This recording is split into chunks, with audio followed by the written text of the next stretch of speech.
Next witness is Jen Miller from Columbus, Ohio.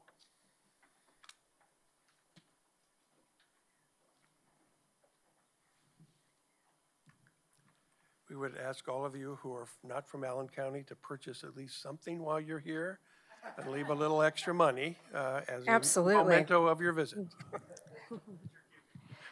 That's right. Thank you, co-chairs and commission. By the way, I almost grew up in Bluffton because my father and mother almost bought the bakery in Bluffton, and they didn't get the price they wanted, so they bought the one in Shelby, Ohio. So I'm a proud daughter of Ohio. Growing up in Shelby, Ohio, both of my grandfathers worked in agriculture out of Clyde. My daughter today lives in Wapakoneta, so I feel as though I am kind of home. I'm here on behalf of the League of Women Voters of Ohio. We were founded in 1920 from the Women's Suffrage Association. Our first victory was in 1894 when we were able to get women the right to vote for school board races. As the 19th Amendment was being ratified, we transformed from the Ohio Women's Suffrage Association to the League of Women Voters. There were several organizations that brought that about, including nurses, teachers, businesswomen, news reporters, the Federation of Colored Women's Clubs, the DAR, the Council of Jewish Women, so many, with the idea that it was important for every voter to have the right to vote and to have the information that they needed to be informed and active citizens. We are fiercely nonpartisan. We do not endorse candidates or parties. Individuals in public leadership roles like myself do not make political contributions. We leave our party beliefs at the door. I think one of the best examples of that is actually in our voter guide. So in 2015 and 2018, you all know that we are instrumental in getting those reforms passed. But in our voter guide, vote411.org, we simply just put the pros and cons of these initiatives because we really work to be nonpartisan for the people.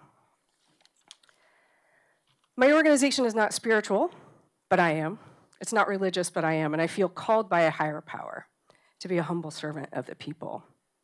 Regardless of race, creed, age, gender, education, zip code, income, I believe, as does my organization, that every Ohioan deserves maps that fairly represent them and are not rigged for any party or individual candidate. Our work for fair maps is now almost a half a century long. We've opposed the maps that were manipulated to favor both the Democratic and Republican parties, because maps that are rigged distort and pollute our democracy.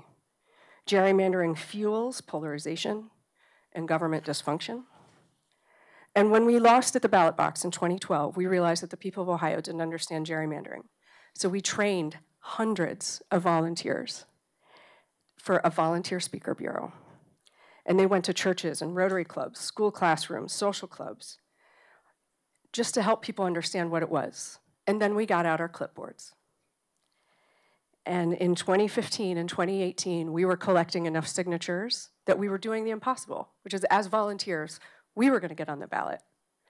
But instead we knew that it would be better to work with all of you. And so we worked with the Ohio General Assembly, the Republican Party, the Democratic Party, and other nonpartisan groups to bring reform to the ballot. And I'm gonna go a little bit longer because I think I'm the last one. Initiatives that passed by 72 and 75% of the vote in all 88 counties. So let us be clear that Ohioans of all stripes, from Lake Erie to the Ohio River, want a public, transparent process that results in maps that honor local government subdivisions and are roughly proportional to how the statewide votes are cast. Ohioans want maps that serve and represent them and not the selfish, short-sighted interests of parties or individual candidates. The letter and spirit of these reforms are about compromise, bipartisanship, transparency, public input, dialogue, best practices. These hearings should have started months ago. We started asking for them in April. Decisions about the data should have been made through public debate. Instead, the public has had no input on or insight into how the data has been cleaned, verified, or presented. We've had no input on the partisan indexing, which is a political decision. And I would argue absolutely violates the letter of the spirit of these reforms, but possibly violates the letter of them. Well before the data was received, you should have been asking for input from the public and experts on how to measure and define things like equal population, minority representation, representational fairness, and other issues. But I'll be clear, and I'll be quick. The people of Ohio have given all of us a mandate. Yours is in the Ohio Constitution. Mine is not, but we feel that mandate too, to make sure that partisan and racial gerrymandering finally end in Ohio, once and for all. We will use every tool in our toolbox, from these hearings, to our map contest, to the courts and the ballot box again, if we must. We haven't been here for 50 years to stop now. A lot of folks here are too shy to testify, so I'm gonna do something we don't do in the State House. Look at this crowd. Let's make sure they all know what you stand for. Hold up your signs. We are asking for fair districts now. Nearly every hearing thus far has been full, despite short notice and being during business hours. Those rooms have been full of league members, supporters, allies, friends, even people I consider family. We ask you to put democracy first.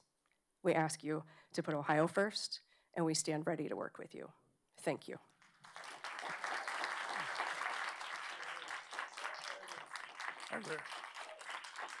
Are there questions for the witness?